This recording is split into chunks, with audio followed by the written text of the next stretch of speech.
ভোরবেলায় যখন গ্রামের মসজিদে ফজরের সুমধুর আজান পড়ে তখন ঘুম জড়ানো চোখে চারপাশটা কেমন শান্ত আর পবিত্র লাগে, তাই না?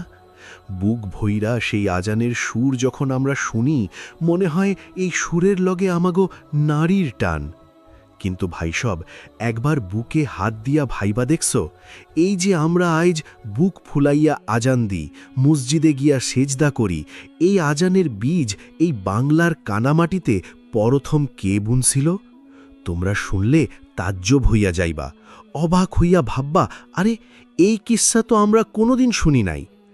আইজ আমি তোমাগো এমন একখান সাচ্চা কিস্সা হুনামু, কোনো বানানো গপ্প বা হয়তো হইতে পারে না, এক্কেবারে দিন দুপুরের মতো সত্যি কিস্সা, ইতিহাসের পাতায় আর হাদিসের কিতাবে যেইটার প্রমাণ আইজও জলজল করতাছে।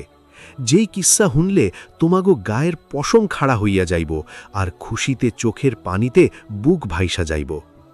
অনেক কাল আগের কথা, তখন তো আর এই দেশটারে কেউ বাংলাদেশ কইয়া ডাকত না, এই পুরা মুল্লুকের নাম আসিল হিন্দুস্তান। আর আমাগো এই অঞ্চলটারে কেউ কইত বঙ্গ, কেউ বা সমতট, কেউ বা আরাকান চাটগা। এই দেশের মানুষগুলা তখন বড়ই আন্ধারে আসিল, তারা এক আল্লারে চিনত না। কেউ পাথরের সামনে মাথা ঠুকত, কেউ বড় বড় গাছের তলায় গিয়া কানত, আবার কেউ রাইতের বেলায় আসমানের তারার দিকে চাইয়া তারেই খোদা মনে করত। তাগো দিলে শান্তি আসিল না। কিন্তু আমাগো দয়াল নবীজি, যিনি তামাম জাহানের রেহমাত, তার কাছে তো আল্লাহর হুকুম আসিল যে পুরা দুনিয়ায় এই শান্তির পয়গাম পৌঁছাইয়া দিতে হইব। এখন তোমরা ভাবতে পারো, নবীজি তো আসিলেন আরবের মক্কায় আর মদিনায়, আর আমাগো দেশ তো হাজার হাজার মাইল দূরে, তাইলে এইখানে ইসলামের আলো কেমনে আইল? হুনো তাইলে সেই মজার আর অবাক করা হাঁচা কথা। আমাগো এই যে চাটগা বা চট্টগ্রাম বন্দর, এইটা কিন্তু এখনকার মতো নতুন না। সেই নবীর আমলেরও আগের থেকা আরবের বড় বড় সওদাগররা তাগো বিশাল পালতোলা জাহাজে কইরা এই চাটগা বন্দরে আইত। তারা এখান থেকে মশলাপাতি, রেশমি কাপড়, সুগন্ধি কিনা নিয়ে যাইত। যখন আরবের মাটিতে দয়াল নবীজি ইসলামের ডাক দিলেন, তখন ওই আরব সওদাগররাও নবীজির নুরানি চেহারা দেইখা মুসলমান হইয়া গেল। কিন্তু আসল ঘটনা ঘটল ৬১৮ খ্রিস্টাব্দে। তখনও আমাগো দয়াল নবীজি দুনিয়ায় জিন্দা আছেন, তার নবুয়তের নূর চারদিকে ছড়াইয়া পড়তাছে। ঠিক সেই সময় নবীজির এক্কেরে কাছের কয়েকজন সাহাবী, যারা নবীজির পিছে দাঁড়াইয়া নামাজ পড়ছেন, নবীজির হাতের ছোঁয়া পাইছেন, তারা চিন্তা করলেন, আল্লাহর এই দিন তো খালি আরবের মরুভূমিতে রাখলে চলব না, এইটা তো দুনিয়ার কোনায় কোনায় পৌঁছাইতে হইব। এই সাহাবীরা কোনো সাধারণ মানুষ আসিলেন না গো, তাগো দিলে আসিল আল্লাহর খাস এশক আর নবীজির লাইগা জান দেওয়া মহব্বত। তারা ঠিক করলেন, ওই যে পূবের দেশ হিন্দুস্তান, ওই যে চাটগার বন্দর, যেখানে মানুষ আন্ধারে ডুবে আছে, তাগো কাছে আমরা আল্লাহর ডাক নিয়া যামু। এই কথা ভাইবা তারা বড় এক জাহাজে চইরা বসলেন। সাগরের বড় বড় ঢেউ ভাইঙা তারা রওনা দিলেন। এই সাহাবিগো মধ্যে কারা কারা আসিলেন জানো? তাগো নাম হুনলে তোমরা অবাক হইয়া যাইবা। আসিলেন হজরত আবু ওয়াক্কাস মালিক, হজরত কায়েস ইবনে সায়রাদি, হজরত তামিম আনসাহি, হজরত উরওয়া ইবনে আসাসা আর হজরত আবু কায়েস ইবনে হারেসা। এই ৫ জন জলজন্ত সাহাবী, যারা জান্নাতের সুবাস দুনিয়াইতেই আইছিলেন, তারা আসিয়া নামলেন আমাগো এই বাংলার কাদামাটিতে। একবার দিলের চোখটা খুইলা দেখো ভাই, যেই কদম মোবারক মক্কার বালিতে হাঁটত, মদিনার মসজিদে নববীতে সেজদা দিত, সেই পবিত্র কদম আইসা পড়ল আমাগো এই বাংলার জমিনে। চাটগার পতেঙ্গা বা কর্ণফুলী নদীর পাড়ে যখন তারা প্রথম জাহাজ থেকে নামলেন, এই বাংলার মাটি খুশিতে কেঁপে উঠেছিল। মাটিও যেন বইলা উঠেছিল, আইজ আমার জনম সার্থক, আমার বুকে নবীজির পেয়ারা সাহাবিগো কদম পড়ছে। তারা যখন এই দেশে নামলেন, তখন তো আর তাগো ভাষা এই দেশের মানুষ বুঝত না। তারা তো আরবি কইত, আর আমাগো লোকেরা কইত সোজা বাংলা বা আদি ভাষা। কিন্তু ভাই, মহব্বতের কি কোনো ভাষা লাগে? সাহাবিগো চোখের মায়া আর মুখের নূর দেখাই এই দেশের মানুষ তাগো আপন কইরা নিল। সাহাবিরাও বড় আপন কইরা এই মানুষগুলারে বুকে টাইনা নিলেন। তারা আস্তে আস্তে এই দেশের ভাঙা ভাঙা ভাষা শিখতে শুরু করলেন। তারপর গায়ের মাইনসেরে ডাইকা কইলেন, ও ভাই সব, তোমরা এই নিজের হাতে বানানো মাটির পুতুলের কাছে কেন মাথা নোয়াও? চলো আমরা সেই মহান মাবুদের সেজদা করি, যিনি এই নদী, আসমান আর তোমাগো এত সুন্দর কইরা বানাইছেন। এই কথাগুলা তারা এত মায়া কইরা কইতেন যে যেই হুনত তারই দিল গইলা যাইত। গায়ের জেলেরা, চাষারা অবাক হইয়া এই সাহাবিগো দিকে তাকাইয়া থাকত। তারা দেখত এরা কেমন মানুষ, নিজেরা না খাইয়া আমাগো খাবার বিলাইয়া দেয়। রাইতের বেলায় যখন আমরা ঘুমাই তারা মাটির উপরে সেজদায় পইরা কান্দে। এই সাহাবিরা কয়েক বছর ধইরা আমাগো এই চাটগায়ে আসিলেন। তারা এই বাংলার কাদা পানি মাইখা মানুষের দুয়ারে দুয়ারে ঘুরছেন। এই যে আমরা আইজ এত শান্তিতে রাইতে ঘুমাই, এই শান্তির পিছনে ওই সাহাবিগো কত রাইতের ঘুম হারাম হইছে তার কোনো হিসাব নাই। জঙ্গলি রাস্তা দিয়া হাঁটার সময় তাগো পায়ে কাদা পানির যোগ ধরত, কাঁটা ফুটত, কিন্তু তাগো মুখে কোনো বিরক্তি আসিল না, আসিল খালি আল্লাহর শুকরিয়া।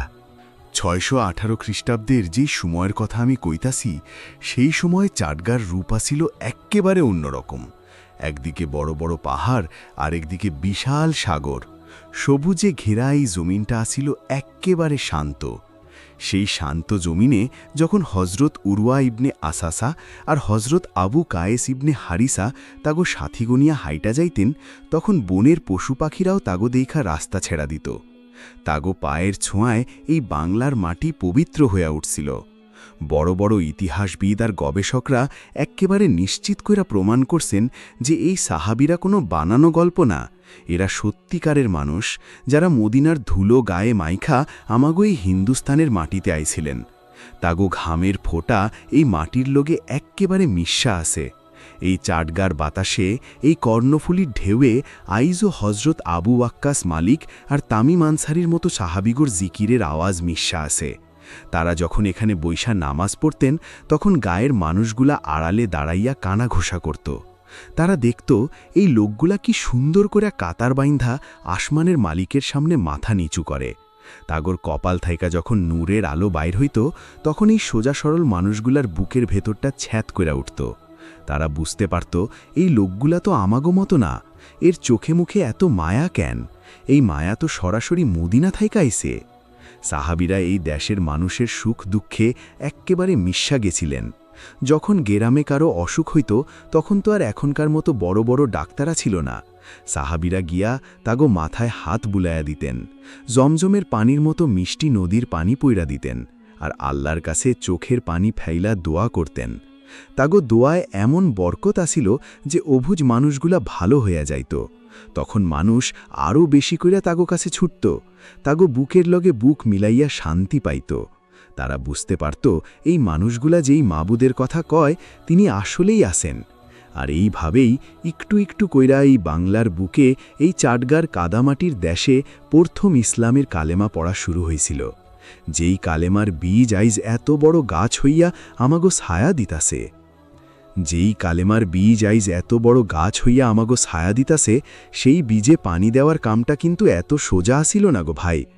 গেরামের সাধারণ মাইনসে যখন দলে দলে এই ভিনদেশি অল্লার অলিগো কাছে ছুটতে লাগলো, তাগলগে বৈশার রহমতের কথা হুনতে লাগলো, তখন তো গেরামের মাতব্বর আর মোড়লগোর মাথায় হাত। তারা ভাবল, আরে এই আরবের লোকগুলা তো আমাগো বাপদাদা সব পুরনো চালচলন ভাইঙা দিব। এরা তো দেখতেছি জাদুকর, যেই তাগো কাছে যায় হেই তাগোর আপন হইয়া যায়। তখন ওই মোড়লরা তমাগো সাহাবিগো পিছে এক্কেবারে আঠার মতো লাইগা গেল। তারা গায়ের মাইনসেরে ডরাইয়া দিল, কইল, কেউ যদি ওই ভিনদেশিগো কাছে যাও তাইলে তারে এক ঘরে কইরা দিমু, কেউ তাগো লগে কথা কইবা না, তাগো খাবার দিবা না, পানি দিবা না। একটু দিলটা নরম কইরা ভাবতো ভাই, এক্কেবারে অচিন একটা দেশ, চারদিকে খালি পানি আর জঙ্গল, চেনা জানা কেউ নাই। এর মধ্যে যদি কেউ খাইতে না দেয়, কথা না কয়, তাইলে কেমন লাগে? কিন্তু হজরত আবু ওয়াক্কাস মালিক আর হজরত তামিম আনসারির মতো নবীর পেয়ারা সাহাবিরা কি এতে ডরাইছিলেন? একটুও না। তাগো দিলে তো আসিল অল্লাহর মহাব্বত আর মদিনার নবীজির শেখানো সবুর। তারা যখন গায়ের রাস্তা দিয়ে হাঁটতেন, তখন কেউ কেউ হয়তো দূর থেকে তাগো ঢিল মারত, গাইল দিত, কিন্তু তারা পিছে ফিরা কিচ্ছুই কইতেন না। তারা চোখের পানি মুইছা আসমানের দিকে তাকাইয়া কইতেন, ও মাবুদ, এই মানুষগুলা তোমারে চিনে না দেইখা আমাগো কষ্ট দিতাছে, তুমি তাগো দিলের আন্ধার দূর কইরা দাও। তাগো এই চোখের পানি আর সবুর দেইখা গায়ের ওই সোজা সরল চাষাভোষা মানুষগুলা রাতের আন্ধারে চুপি চুপি তাগো কাছে আইসা হাজির হইত। তারা কইত, ওগো ভিনদেশি ভাইরা, তোমরা এত কষ্ট পাও, তাও আমাগো লাইগা এত মায়া কেন তোমাগো বুকে? সাহাবিরা তখন হাইসা মুখে তাগো পাশে বসাইতেন, তাগো মাথায় হাত বুলায়া কইতেন, আমাগো দয়াল নবীজি শিখাইয়া গেছেন মানুষরে ভালোবাসতে, তোমরা তো আমাগো ভাই, তোমাগো জাহান্নামের আগুন থাইকা বাঁচানের লাইগাই তো আমরা এত দূর থেকে আইছি। এই কথা শুইনা ওই গরিব জেলে আর চাষাগর বুকটা ফাইটা কান্নাইত। তারা বুঝতে পারত এই দুনিয়ায় তাগর এত আপনার কেউ নাই। এইভাবেই চাটগার কাদামাটিতে লুকাইয়া লুকাইয়া এক আল্লাহর নাম ছড়াইতে শুরু করল। সেই আমলের বাংলার কথা একবার চিন্তা কইরা দেখো, তখন তো আর এখনকার মতো এত আরামা ছিল না। আষাঢ় শ্রাবণ মাসে যখন টানা বৃষ্টি নামত, 7 দিন 10 দিন ধইরা খালি ঝুমঝুম কইরা পানি পড়ত। গাঙের পানি কুল ছাপাইয়া উইঠা গেরামের পর গেরাম ডুবাইয়া দিত। তখন এই সাহাবিরা কেমনে দিন পার করতেন? তাগর তো কোনো বড় দালান কোঠা ছিল না। ছোট ছোট ছনের ঘরে বাঁশের বেড়ায় তারা থাকতেন। চাল দিয়া বৃষ্টির পানি পড়ত, তাগর পরনের কাপড় ভিজা একাকার হইয়া যাইত। শীতে তাগর শরীর কাঁপত, কিন্তু তাগর ঠোঁটে খালি এক আল্লাহর জিকির। তারা না খাইয়া দিন কাটাইছেন। কোনোদিন হয়তো জঙ্গলের কচু ঘেঁচু সিদ্ধ কইরা খাইছেন, কোনোদিন গাঙের ঘোলা পানি খাইয়া বুক ভিজাইছেন। এই কাদা জলের দেশে হাইটা গিয়া তাগর পায়ে যোগ ধরত, সাপে ভয় দেখাইত, বড় বড় মশা কামড়াইত, কিন্তু তাগর মুখে কোনো হাহুতাশা ছিল না। তারা তো দুনিয়ার আরামের লাইগাই চাটগায় আসেন নাই, তারা আইছিলেন আমাগো মতো গুনাগার মানুষগুলারে আলোর পথ দেখাইতে। হজরত উরওয়া ইবনে আশাসা আর হজরত আবু কায়েস ইবনে হারিসা যখন গেরামের পর গেরাম ঘুরতেন, তখন তারা এই বাংলার মানুষের লগে এক্কেবারে মিশা গেছিলেন। তারা তাগর হাতে হাত মিলাইয়া কাজ করতেন। কেউ যদি গাঙে জাল ফেলাইত, সাহাবিরা গিয়া তাগো জাল টানতে সাহায্য করতেন। কেউ যদি খেতে ধান বুনত, তারা গিয়া কাদায় নাইমা তাগর লগে ধান বুনতেন।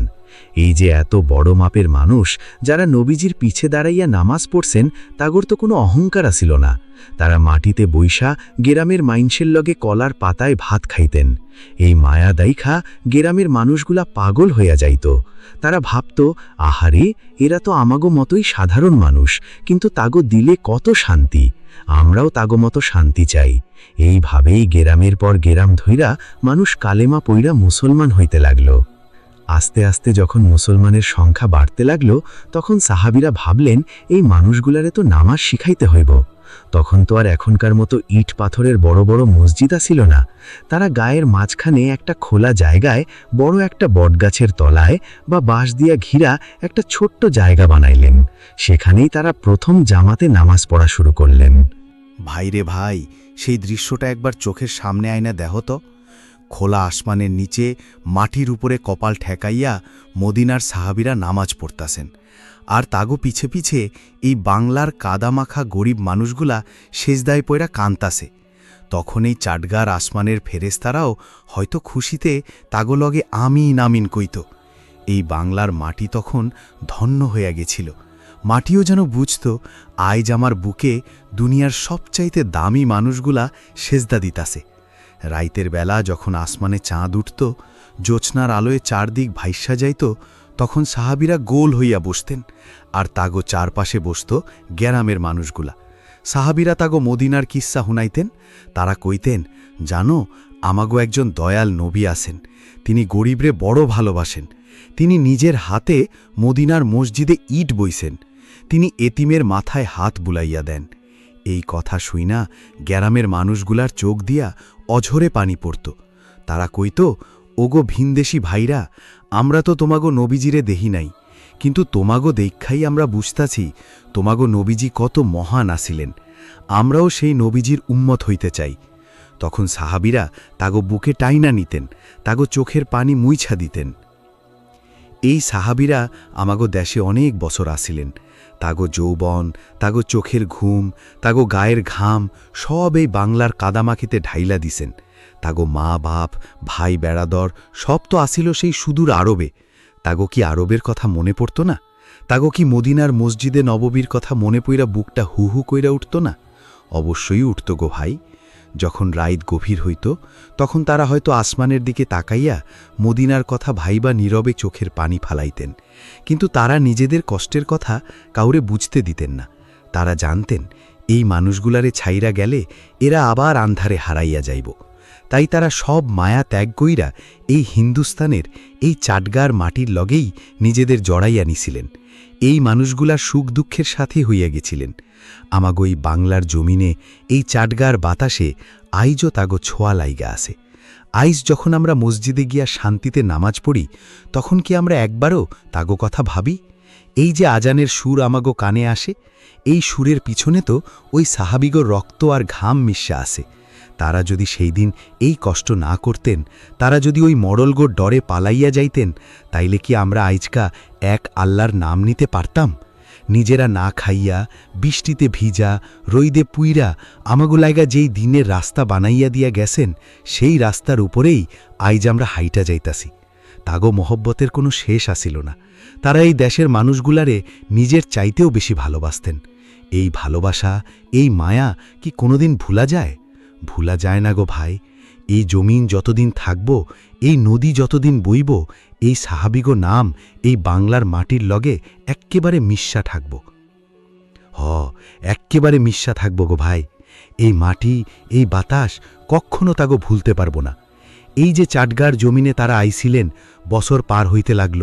দেখতে দেখতে তাগো গায়ের জোর কইমে আইল, মাথার চুল, মুখের দাড়ি পাইক্কা এক্কেবারে সাদা ফকফক্কা হইয়া গেল।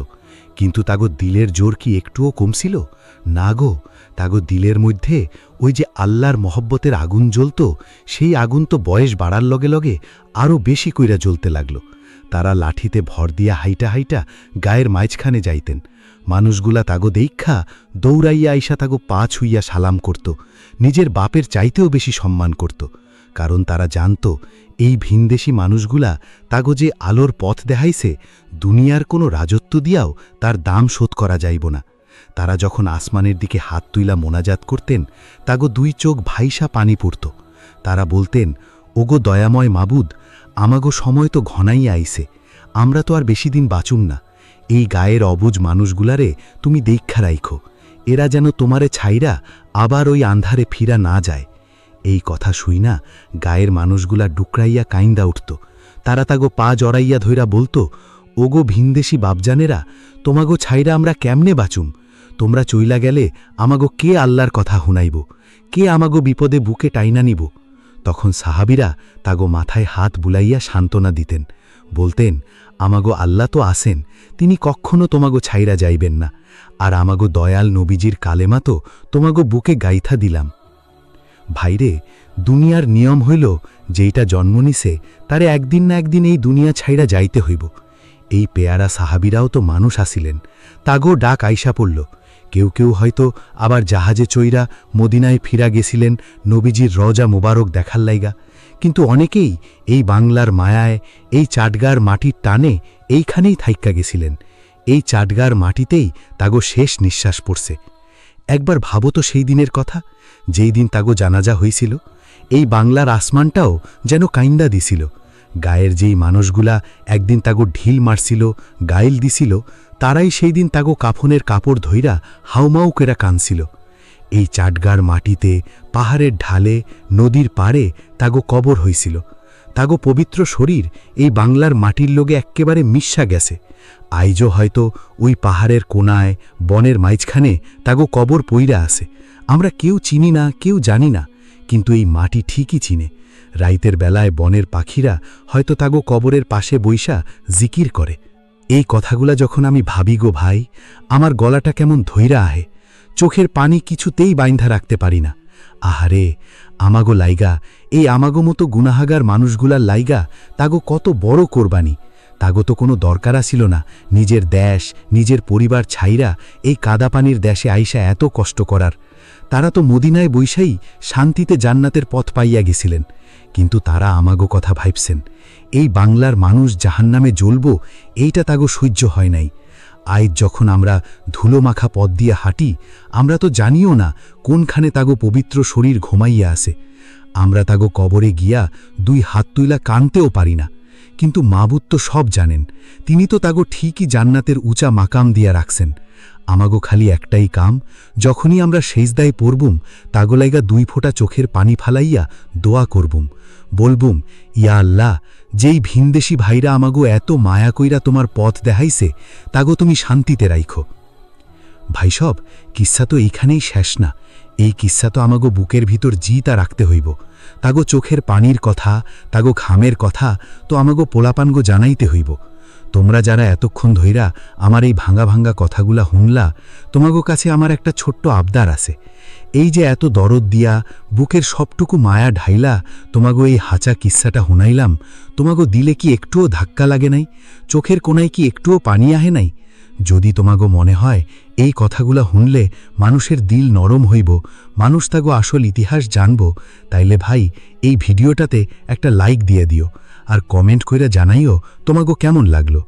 তোমরা যদি চ্যানেলটা সাবস্ক্রাইব কইরা আমাগো লগে থাইকা যাও, তাইলে এমন আরও অনেক হারাইয়া যাওয়া কিস্সা যেগুলা হুনলে দিলের ভিতর আল্লাহর মহব্বত বাইরা যায়, সেইগুলা তোমাগো কাছে নিয়ে আইতে পারবুম। তোমাগো একটা লাইক, একটা সাবস্ক্রাইব হয়তো আরেকটা আন্ধারে থাকা মাইন্ডসের কাছে এই শান্তির পয়গাম পৌঁছাইয়া দিব। আল্লাহ তোমাগো সবাইরে ভালো রাখুক।